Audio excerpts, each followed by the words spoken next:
Power, control, and sex dominate the testimony this morning in the Diddy trial. I am Good Logic, your lawyer in downtown New York, watching the trial in the very courthouse where I myself have litigated cases in the past.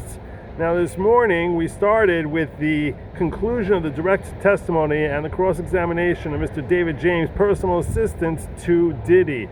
He describes how Diddy controlled his entire world and the levels of attention he had to pay in order to ensure that he was serving properly as Diddy's personal assistant, and various things that Diddy would do in order to assert his control and authority over him during his time in 2 years that he worked for Diddy. For example, there was one incident where David James tried ecstasy and he was vibing amongst with the entire Diddy crew, and Diddy filmed him and he asked him, "Why are you doing that?" And he said, "Now I have footage in case I ever need it." We also saw a cross-examination where he stood up fairly well. Now during his direct, David James testified about how when there was an incident that Diddy was going down to a diner to confront Suge Knight, and when they first got there he wasn't there, and they ended up going back and forth, and he was saying that was the first time he was aware of the fact that there were guns, because Diddy packed up and took David James with him along with a couple of his bodyguards and went looking for Suge Knight after he had heard word that Suge Knight was at a local diner. And it was shortly after that David James says, "I'm done with this," and he left that job because he thought that he would end up getting killed if he stayed there, or certainly badly injured. And he said, "This is not what I signed up for." He held up fairly well in cross-examination, but I said that power and control and sex dominated, and we did not simply have David James this morning. We also heard from Regina Ventura, mother of Cassie Ventura, the woman who the state alleges was sexually trafficked by Diddy for the vast majority of their on and off 11-year history together. Now, Regina was testifying about basically how when she met Diddy and the entire nature of developing a relationship between Diddy and Cassie as she perceived it, but she's not someone who was there in the day-to-day life. She was living in Connecticut while Cassie was in New York and later in LA, and she would see Cassie 3 to 4 times a year. And she told over of a couple of incidents where Diddy was displaying his dominance over Cassie, and not simply Cassie, but to some degrees even her and her husband.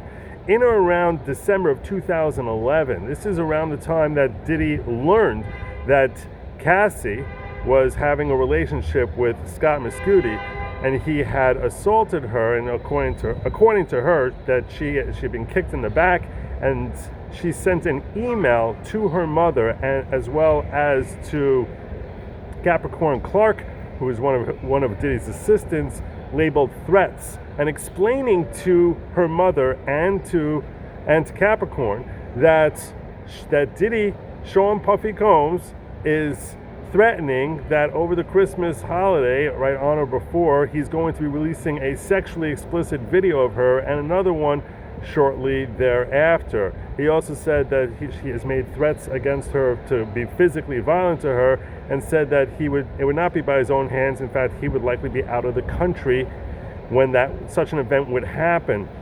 And Cassie had testified about this, and the specific email that she sent to her mother was brought up on her testimony, and now is brought up a second time in order to corroborate that she had received it. Now, shortly after sending that email, Cassie went back to her mother for Christmas, which is what she did every year, and her mother documented some of the physical injuries that she took, and those pictures were brought back up now because her mother is the one who took those pictures.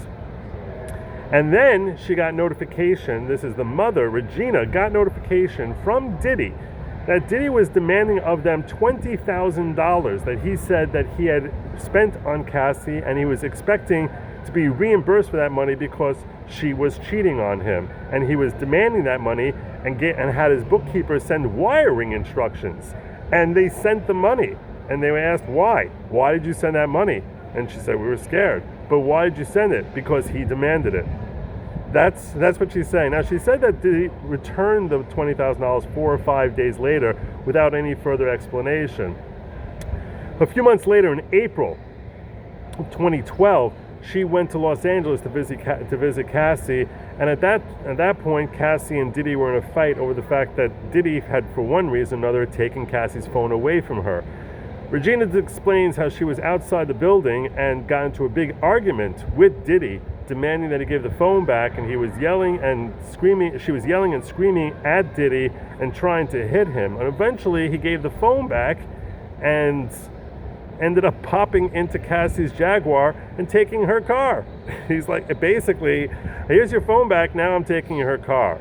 And I think the objective of this testimony was to help establish for the jury that everyone who was in Diddy's world is under his thumb, under his control. Even if you're not in his world, you're Regina Ventura, Cassie's mom, that she felt seemingly extorted into giving money over, and that it's up to Diddy whether or not he's going to try punishing you. Whether you're Cassie, whether you're Cassie's mother, whether you're David James. That's what we saw this morning. And that you'll get punished if he's so inclined, and if he's inclined to let you go and give you back your $20,000, he'll give you back your $20,000. Finally, we had the last witness who came up to the stand is an individual who is nicknamed the Punisher.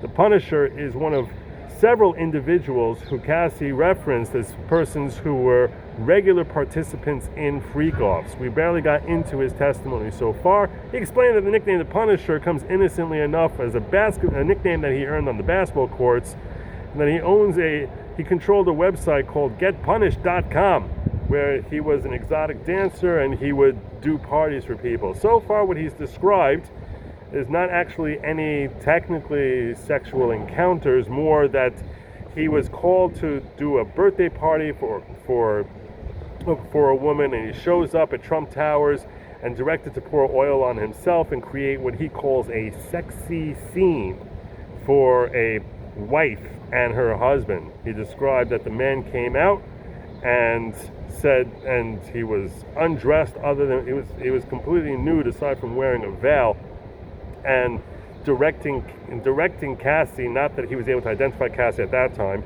but directing the woman as to what she should be doing, and it doesn't describe any physical interaction between them other than they're putting oil on each other and themselves at the direction of the husband. He would later learn that the man was the defendant, Sean Puffy Combs, when he came for another appearance and put two and two together when he saw on the TV in the room he was in that the Essex House is so pleased to welcome Sean Puffy Combs to their establishments. And that was how he started putting two and two together, that guy over there is Sean Puffy Combs. That's where we're at so far. That's my update for this morning. I plan on giving you an update when we wrap up trial today. Please make sure you like, share, subscribe. If you want more updates as to how things are unfolding in the Diddy trial, I am your lawyer in the courtroom, and I'll be back next time. Godspeed.